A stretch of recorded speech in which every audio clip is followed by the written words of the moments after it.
Hi everyone. How are you? It's Miss Emily from the Meigs County Library here for our bedtime stories, our chapter book readings. So it's good to see you guys. Got a couple people on. We'll wait just a few minutes. See if anyone else joins us. We'll we'll continue with our reading of Junie B. Jones and the Stupid Smelly Bus. I don't know if I told you guys beforehand, but this is the first book in the Junie B. Jones series. So, just so you're aware of that. And unfortunately, the Junie B. Jones books aren't available on Hoopla like I thought they would be, but they are available through the Ohio Digital Library. And the app for that is called Libby. And you can download that to your phone or your tablet and check one of the Junie B. Jones books out and continue reading the series after we're done with it this week if you like them. Like I said, these are probably one of my favorite books for probably first, second grade. Maybe even younger if you read them together. They're really cute books. Okay, guys. So we will go ahead and get started again. I'm Miss Emily from the Meigs County Library, and we are going to read a couple more chapters of Junie B. Jones and the Stupid Smelly Bus by Barbara Park. And this is read with permission from Random House Books. If you want to give them a big thank you for letting us read their book this week. All right, guys.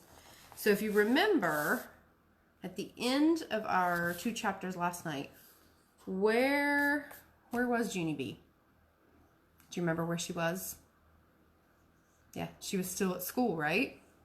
Why did she end up staying at school? What did she not want to do? Do you guys remember? Yeah, she didn't want to ride the stupid smelly bus, did she? Do you remember what her friend told her happened on the bus when you rode it home from school? Yeah, people poured chocolate milk on your head. I hope that's never happened to any of you guys, and I hope it never does happen.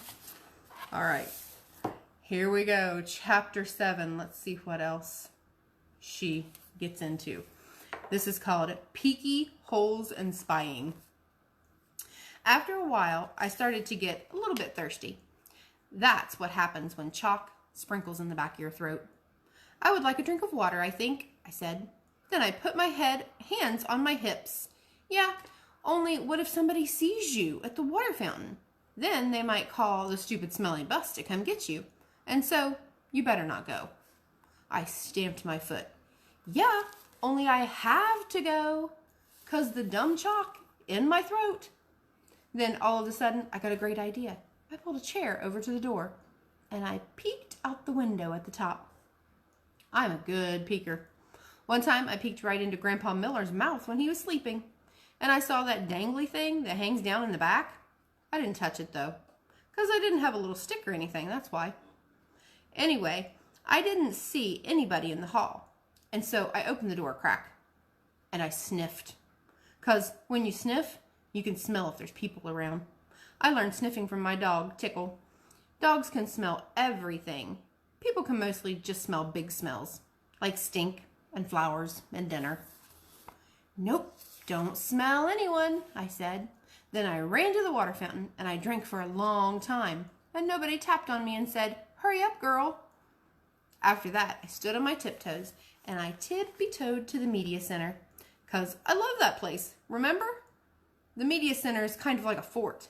The shelves are like walls, and the books are sort of like bricks.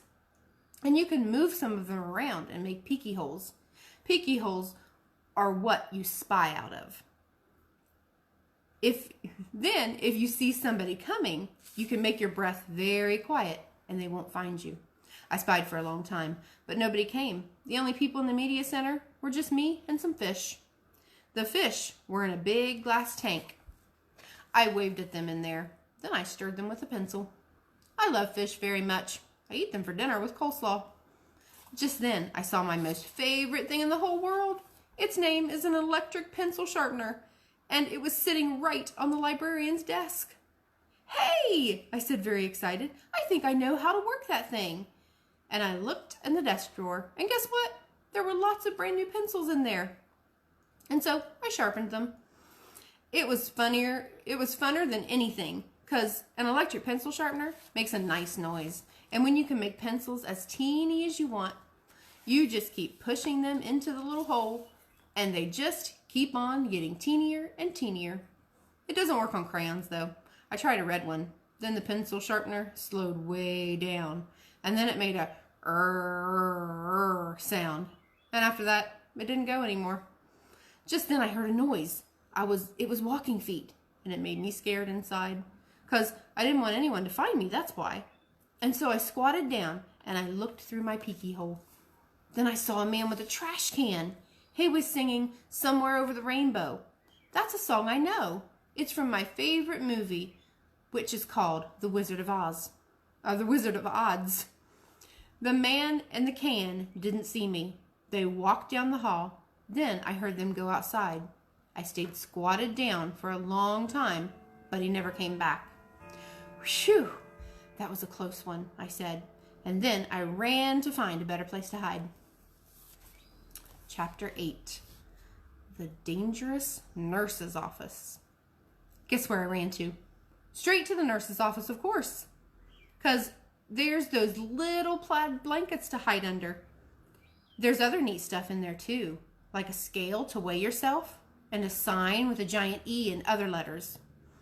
The nurse uses the sign to test your eyes. She points to the letters, and you have to yell out their names. You have to yell the E the loudest. That's how come it's so big. And guess what else I saw in the nurse's office? Band-Aids. That's what. I love those guys. And they were way up on top of the desk. And so I opened the lid and I sniffed them. I said, because Band-Aids smell just like a brand new beach ball. Then I dumped them out. And they were the most prettiest Band-Aids I ever saw. They were red and blue and green and also yellow, which is the color I hate. They were different shapes too. There were squares and circles, and some were that very long kind, which are called tangles, I think. I put a green circle on my knee. That's where I fell down on the sidewalk last week. It's mostly better now, but if I press it very hard with my thumb, I can still make it hurt. After that, I put on a blue tangle on my finger. That's where I got a splinter from the picnic table. Mother pulled it out with the tweezers, but there's still some table in there, I think. Also, I put a red square on my arm. That's where Tickle scratched me because I got him all wound up. Just then, I saw the nurse's purple sweater. It was hanging on her chair. I put it on. "Now I'm the nurse," I said. Then I sat down and I pretended to call the hospital. "Hello, hospital. It's me, the nurse. I need some more Band-Aids and some aspirins and some cherry cough drops. Only not the kind that make your mouth feel freezy. And I need some lollipops for when kids get needles. Oh, and also I need a little stick or something in case I have to touch that dangly thing that hangs down in your throat."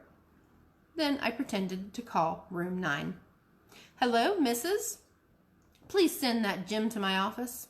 I have to give him a shot." Just then I saw my most favorite thing in the whole world. They were near the door, and their name is crutches. Crutches are for when you break your leg, and the doctor puts it in a big white cast with just your piggies sticking out, and you can't walk on it. And so she gives you crutches to swing yourself. I ran over and picked them up. Then I put them under my arms. Only they were way too long for me, and I didn't swing that good. And so then I got another idea. I carried them to the nurse's chair, and I climbed up there. So I was real tall, and then I put the crutches under my arms, and they fit just right. After that, I stood on the edge of the chair and leaned forward very slow, except then a terrible thing happened. The chair was on wheels, and it rolled away from my feet, and I got stuck on the crutches way high in the air. and I was very dangly there. Hey, I shouted, get me down from here. Then I wiggled around and one of the crutches slipped and I came crashing down and I banged my head on the desk. Ow, I yelled. Ow, ow, ow. Then I picked up the phone again. I quit this stupid job, I said, and then I ran out of there very fast because the nurse's office is a dangerous place and crutches aren't my favorite thing. All right, guys, that's the end of chapters 7 and 8 for our book tonight. That Junie B, she knows how to get into some trouble, doesn't she? All by herself. She doesn't even need anyone's help, does she? All right, guys, I hope you enjoyed that. That was chapters 7 and 8 of our book, Junie B. Jones and the Stupid Smelly Bus by Barbara Park. And it was read with permission from Random House Books. And I want to thank you guys for joining us tonight.